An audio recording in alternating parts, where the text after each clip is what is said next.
Welcome back to part 3. There will pretty much be another 9 or 10 parts of these videos, since I want them all to last exactly 6 minutes, just so viewers don't get bored and click on something else, because this gives me the ability to make one video a week, which I think is progressing very well. So yeah, let's carry on.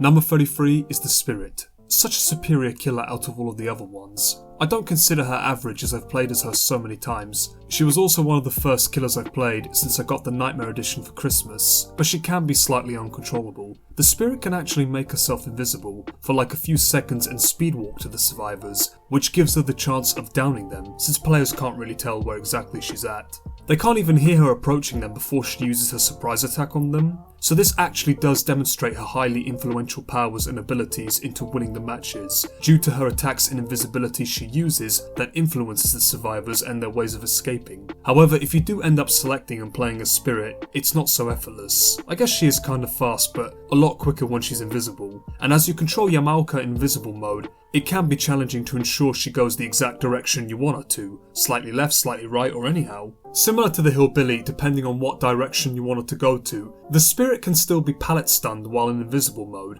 which I guess some players know exactly when to drop the pallets as she attacks them. I assume the invisible mode really doesn't make a difference and can lead to rage quitting if not controlled properly, since people would expect to get a win. Other times when I've played the Spirit while on a rush, sometimes I just can't seem to see the survivors' scratch marks, or even hear them while they are injured whilst pursuing them. So this kind of pressures me to just go back to the generators and further await if people approach them.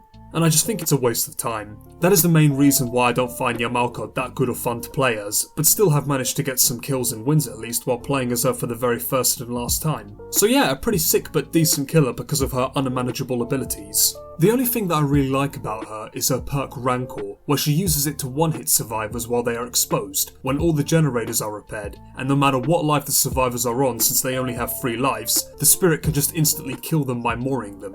In comparison to the perks Friends Till the End and No One Escapes Death, I definitely consider this a powerful, influential perk just so I can get at least 1 or 2 kills, than having to get all of them as the survivors open the exit gates. But it's mediocre as the perk only activates after the completion of all generators. Spirit Fury is also another decent perk where after the killer is pallet stunned 4 times, then a 5th time of being stunned will differ, as the pallet will be broken into pieces while falling. In all honesty though, I have used this perk on other killers since I already have Yamaoka on Prestige 3, and in some cases it doesn't seem to be enabled so often. Sometimes never and not even once a day. I'm not quite sure. Possibly some error or game glitch, so this perk is either debated satisfactory or a weak addition to the Spirit's powers. I recommend Bloodfavor as an alternative.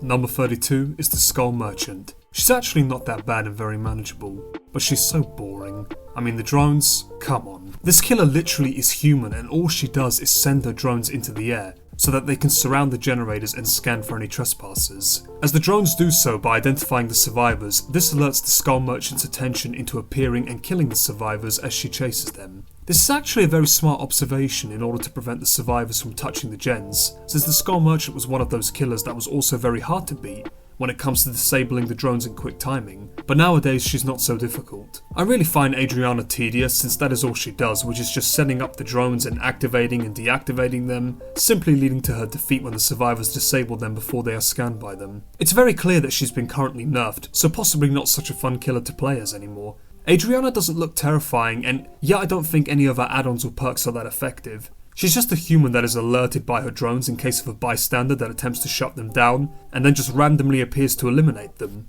Which is just a simple thing that someone would do when setting up security cameras or traps in their areas, for instance. Even setting up more drones is pointless when Adriana is placing them around the generators, because a survivor could be hiding in a corner and just deactivate the drone that was already set. So what's the point? Another thing that I don't really like about her is, there's nothing really astonishing when it comes to her attacks. Like when she follows a survivor, she just hits them with her claws, but not in a way like how other killers injure and down players. For instance, the Trickster does hit survivors with his Head Smasher, but can also throw blades at them to injure and down the players from a few far distances. The Ghostface and the Shape can just one-hit survivors if they are exposed while stalking them. As for the Huntress, can throw hatchets then having to strike players with her axe. The Trapper does the exact same thing that Adriana does to bash survivors with his weapon, but even sets traps and forces survivors to head to them without their awareness, instead of drones or cameras that alert a player's presence. The Trapper can also place traps near the generators, where survivors sometimes won't be able to see them if they are on the grass, for instance, depending on what map they play, such as Blood Lodge and Gas Heaven.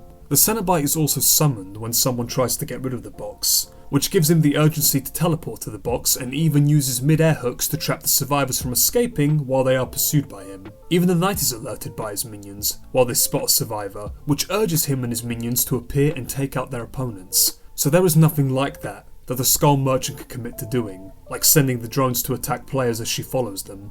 Number 31 is the Huntress. Throwing hatchets at players even from a few faraway meters is actually pretty epic and effortless to manage, rather than having to run after survivors to bash them with Anna's axe. Although, it's not that simple in this case, it's a pain, a concern more like. Having to accurately toss these weapons at survivors really does take a lot of time and dedication to do so. I do like the Huntress since she's a very enjoyable character to play as than having to hit players with her axe, because in some occasions, it does feel right to attack survivors in different approaches. Since survivors find it non-difficult to loop killers if they aren't characters who teleport to them, speed boost or toss weapons at them, the Huntress is the complete opposite, where she does fling tomahawks at them in any position, and or at the right time, stressing and pressuring players on where exactly they need to hide or avoid being downed by her.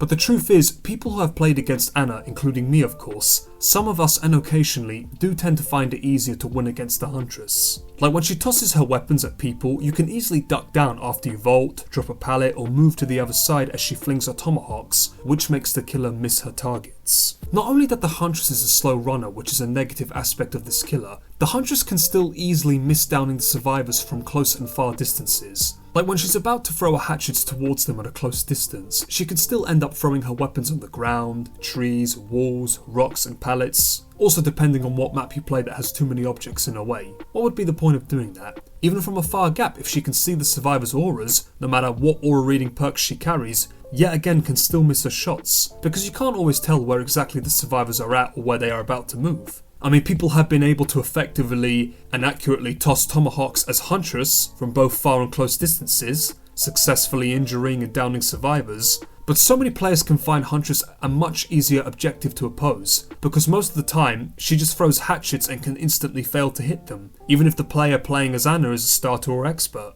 I don't know so much when it comes to the Elk Huntress, but he is a lot difficult to oppose against than the female killer, because I'm guessing his tossing accuracy is more in control than Anna's, and much faster. I'm not quite sure, but he was the one killer I found extremely challenging to fight against when playing as a survivor, so I guess he's a lot stronger than the female Huntress. I think the thing that I also despise about the Huntress is not only missing her shots, but the way she raises her tomahawk into the air, which is really slow, and sometimes you can struggle on when it's the right time to start tossing your weapons to ensure you catch your targets. There is however an add-on where I think you can immediately raise your tomahawk into the air and toss much quicker, but I don't really think that makes much of a difference. It still feels the same but slightly faster.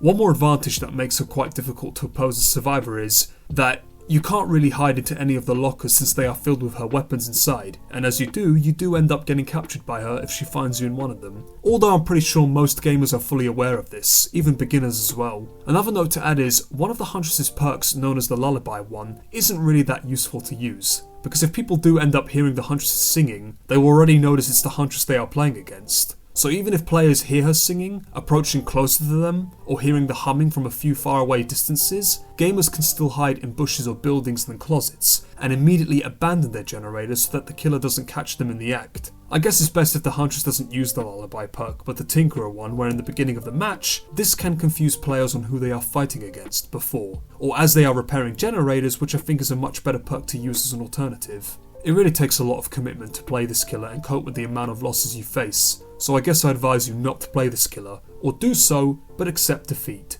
and don't always make an expectation to win every single match.